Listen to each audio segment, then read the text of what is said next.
Well, back to Fog Entertainment, guys, and we're here with episode 8 of season 4, The Wrath of a Rich. I don't give a fuck what the title of the episode is, because a lot of shit's went down this episode. A lot of surprising shit, a few big deaths, and fucking, when I say deaths, brother, I don't stop at 2. In terms of big deaths, there's not been, it's not like there's been 37, but there's probably been about 40 deaths in this episode. But we kick off the episode, and we have the Mayan, this guy who we've seen throughout the promos, getting thinged off his bike, and then a SOA California patch walks over, shoots him. We go to the intro. Easy's waking up, man. He's got PTSD from killing Gabby. A bit understandable, to be honest. While this is going on, Gilly has moved CM Punk's family in with him, as he's going through a really bad, period at the minute. So that's nice of Gilly, but where's this going? Is this trying to build up sympathy for Gilly, so when someone puts a bullet in him, you're like, damn, Gilly, you're one of the good boys. Big Gilly. Gilbert. Gilberg. But yeah, Emily, I'm just trying to wrap up the non-club shit that happened at the start, because the episode's not done yet, but I'm trying to just review it as I go along. But Emily then gets on a bus to Covington, KY. Where's that? I'm not really... I'm good with places in America, but Covington, KY? Was it Covington, Kiev? I don't really know. The LNG guy is greeting about his sister, and then he jumps in the pool and he starts sitting at the bottom. It's like, what the fuck's going on here? Where's Miguel? Where are they at?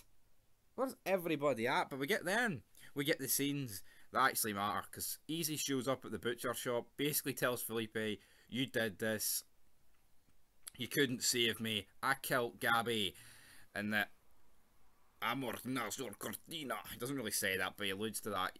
And then Felipe just dishes out the same line that they used in the previous episode. Gabby kept saying, your mama wouldn't be proud of you. And she's like, I know, and then fucks off. But then, this is when shit hits the fan, guys. We've got all the Mayans around the table. Alvarez basically says, right, we're going to bring death to SOA's doorstep, and we're going to kill a lot of San Bernardino. We're going to wipe out San Bernardino to send a message to Charmin. And I'm thinking at this point, alright, they'll show up, they'll do a wee bit of damage. Well, fuck, a wee bit of damage. They ride off to San Bernardino, and fuck, am I shocked, guys. Doc is, I know, he's getting like an ice cream or something. He's showing a picture of his kid to like the woman selling him. Like, I think it was ice cream. It doesn't really matter, whatever he was fucking getting, And absolutely, I can't believe what happens next. Though I believe just absolutely puts a round into Doc's head. Doc hits the deck. We've then got this other guy in like a motel. We have Manny show up with some other guy. That might have been Dondo with him. There's just so much people going on here. It happened over like a 2-minute montage. Lay waste to the guy. He's dead. San Bernardino down 2 members, alright. A fucking president, no less. And then Hank pulls up this other guy, fucking double barrel to the chest. So at this point, San Bernardino are down 3 members. Then we cut to the next scene.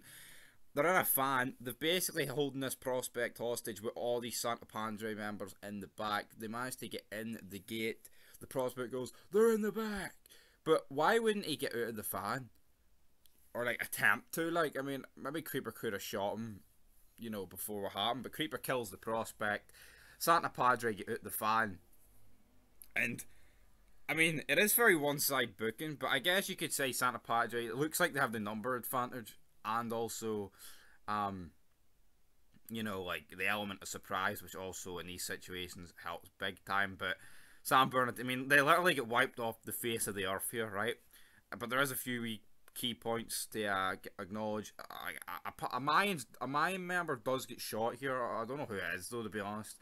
He might have died. It didn't look good. Bishop then chases after the San Bernardino guy. San Bernardino gets a jump on him, hits him with a stock of his gun. But what's weird, then he points the gun at Bishop, right? Mate, you've literally just seen your entire charter be absolutely demolished, massacred right in front of you, and you're hesitating to pull the trigger. This allows Taza to kill this guy. Later on in the episode, Taza says to Bishop, we're even.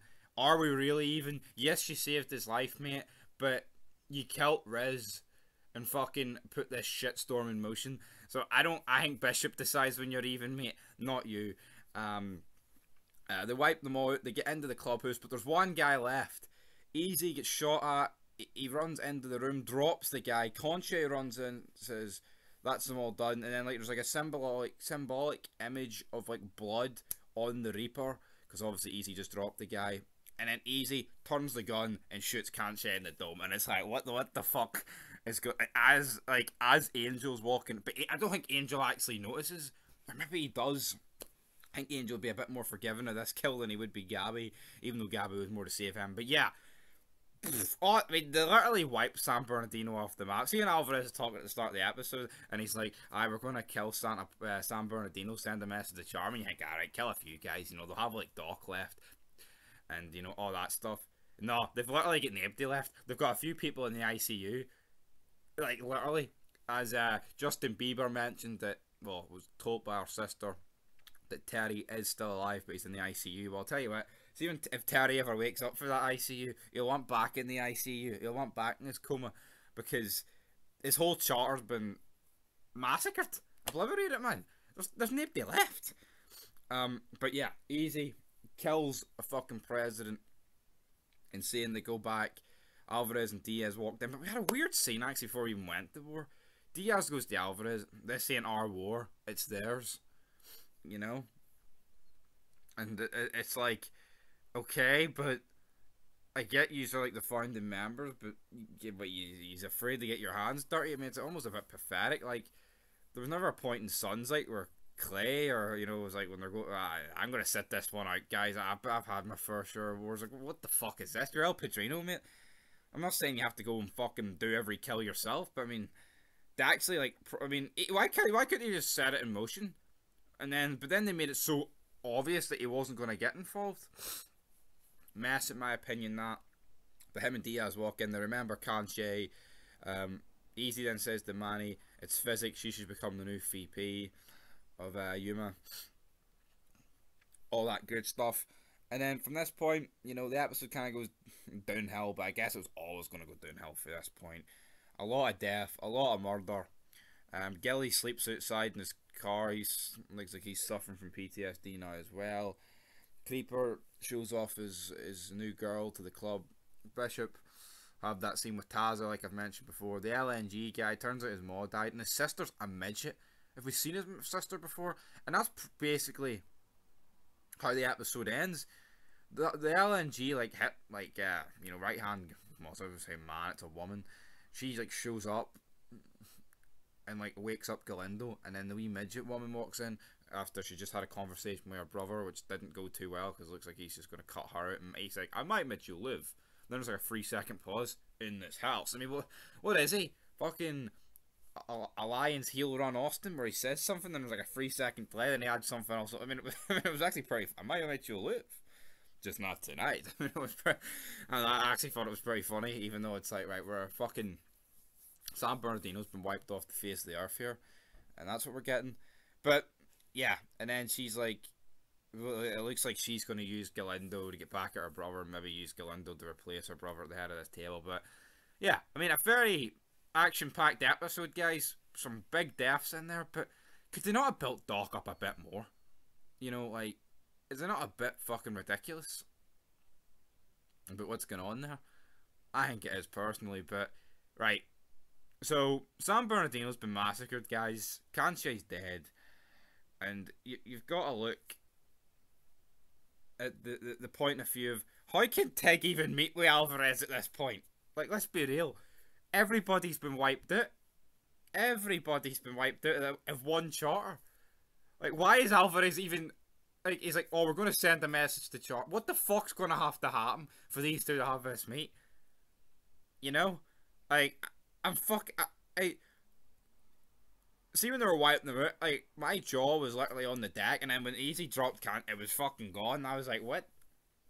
I can't believe it, guys. But yeah, a better episode. Like, I feel like last week's was pretty good up to like Gap, but like same here. Like, it declined majorly.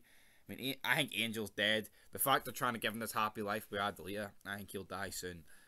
Nestor got a couple of kills as well, you know. But I believe in the next episode, I mean, some form of sons are going.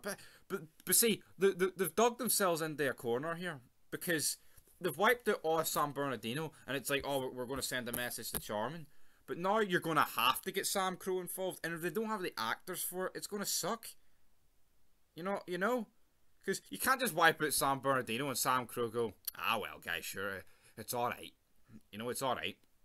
I mean, San Bernardino have a few people left, probably. I mean, they've got Terry in the ICU, and they've probably got a couple of members who weren't at the clubhouse, etc., etc. But, you know, from a logical point of view, guys, it is a bit stupid that they've did that. Like, wiped them out if they don't have, the Sam Crow. I mean, of course, there is other charters of Sam Crow. Like, they should be getting involved, considering, like, every cunt's been wiped out here, but I guess only time will tell. Like, Arizona charters, can they not be coming in? Sam Bell, the police service, Northern Ireland. Are we going to get him? Seamus. And I ain't no bloody geezer. I'm not going to ride say no police officer. Who knows what he's going to do. But anyway, that's your episode review. I think it was a bit of a clusterfuck. I can't lie. Like, I felt like it was absolutely all over the place in parts. And it is a bit stupid that no Mayans died. But they did get the surprise advantage and all that stuff. So I guess you can hit that. But aye, a couple of stupid decisions swung in there as well. But a pretty good episode, guys. I'll give this... I'll give it a 7.5 out of 10. I do feel like it is kind of just, they throw shit at the wall and they hope it sticks, but it was still entertaining. So until next time, peace.